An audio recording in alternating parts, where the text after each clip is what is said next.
Okay, let's now talk about one of the most controversial topics there is in fitness and nutrition, and that is cheat days and cheat meals. I will start with the smaller version of the two, the cheat meal.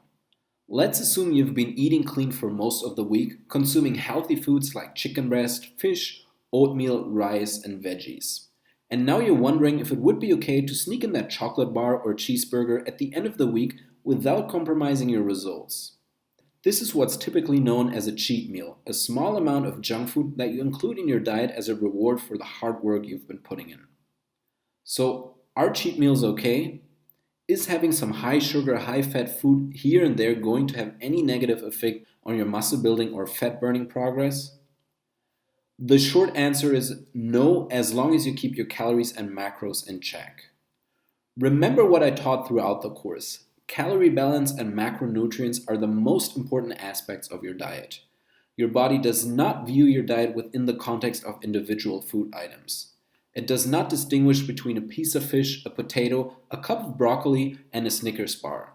All it sees is the entire diet as a whole, the total calories, proteins, carbohydrates, fats, fibers, and micronutrients all combined into one giant ball of chewed up goo.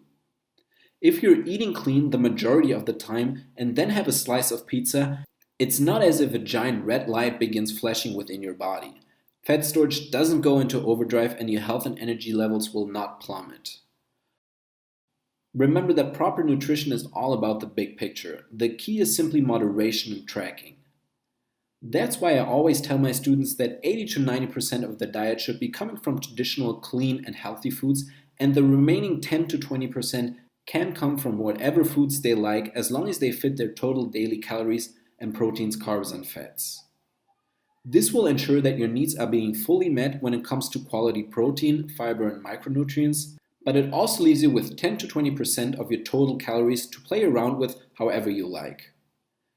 As long as you stick to the basics of correct dieting, cheat meals are not going to magically cause you to get fat or lose muscle. I know that a lot of fitness gurus on Instagram or YouTube preach that they can eat clean 24/7. And that's fine if they have the time and energy to do that.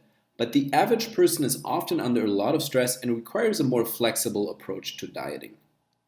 Just remember that this isn't a free ticket to begin eating tons of ice cream and pizza. The flexible foods that you include still need to reasonably fit into your overall diet as a whole in terms of calories, proteins, carbs, and fats. And that's the problem with cheat days instead of cheat meals. Cheat days are entire days where you don't watch your calories and macro intake and just eat whatever you like. In its simplest form, fat loss always comes down to a numbers game based on your total calorie intake versus your total calorie expenditure. In other words, in the big picture, over the course of a few days and weeks, you must maintain a net calorie deficit by burning more calories than you consume. If you don't have a proper calorie deficit in place, you aren't going to lose any fat at all. Individual cheat meals won't significantly affect this, but entire days can. For example, let's say you were following a standard deficit of 500 calories below your maintenance level. This would mean that over the course of 6 days you have created a total deficit of 3000 calories. If you now go ahead with your cheat day on the 7th day, every calorie that you consume above your maintenance level will be directly counteracting that 3000 calorie deficit you had in place. Everyone is different, of course, and has different appetites, but trust me when I say that you can easily eat 1500 calories above maintenance on your cheat day. That would already cut your weekly deficit in half. Now imagine going all out and eating 2000 or even 3000 calories above maintenance. That way you basically lose all the progress you made throughout the week. All it takes is a couple high-calorie restaurant meals, some cake and some ice cream for dessert.